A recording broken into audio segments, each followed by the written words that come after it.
To some extent, journalists have always been participants in that they write an account of what is happening and therefore help shape perceptions of that conflict or that war, and therefore shape attitudes at home towards it. So it's inevitable since the time that William Howard Russell was describing the charge of the Light Brigade. Has there been a change with this fourth generation of conflicts, information technology coming to the fore in the journalist's job and their role in conflicts? I think there has, in the sense that the journalist is no longer the prime processor of information and of perceptions. So Ayman al-Zawahiri can talk pretty openly to the people who follow him through the internet. Many groups and countries have their own radio stations, they have their own internet sites. Very hard to close them down. In 1999, NATO dropped a bomb on Serbian broadcasters.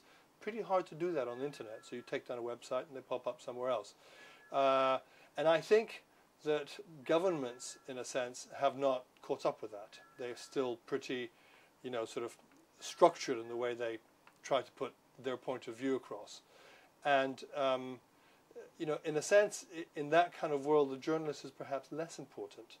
When you quote me as talking about counter-propaganda, I'm not suggesting journalists should be part of the counter-propaganda, but that there is a space beyond merely publications that you buy and sell or radio stations that you listen to, where people are debating and proselytizing. And it seems to me that if you want to counter those radical messages, you have to be there as well. Now, you do the best you can in the time you have available, and it's always a rush. And, when, as in my case, you move on to a weekly newspaper, you have a bit more time to think. But, it's always going to be an approximation. And even when you write a book, when you've got years of time, it's still only ever an approximation. Some elements of it are, are familiar from a century or more ago. You read Kipling's accounts of, trying to fight in the mountains of Afghanistan, and in some ways nothing has changed.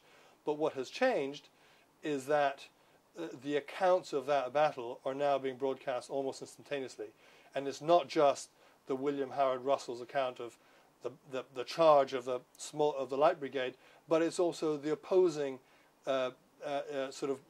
militiamen's account that is coming out on the internet very quickly, often before your own. I don't see my job as trying to tell any army or any fighter what to do. My job is to try and tell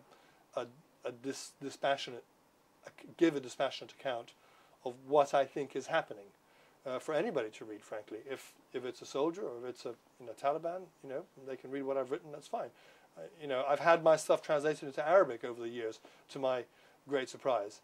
I think you can only try and be true to yourself and try and be as honest as you can with your reader and say, this is what I think is happening. I'm not sure this is what's happening, but this is what I think is happening given what I've seen.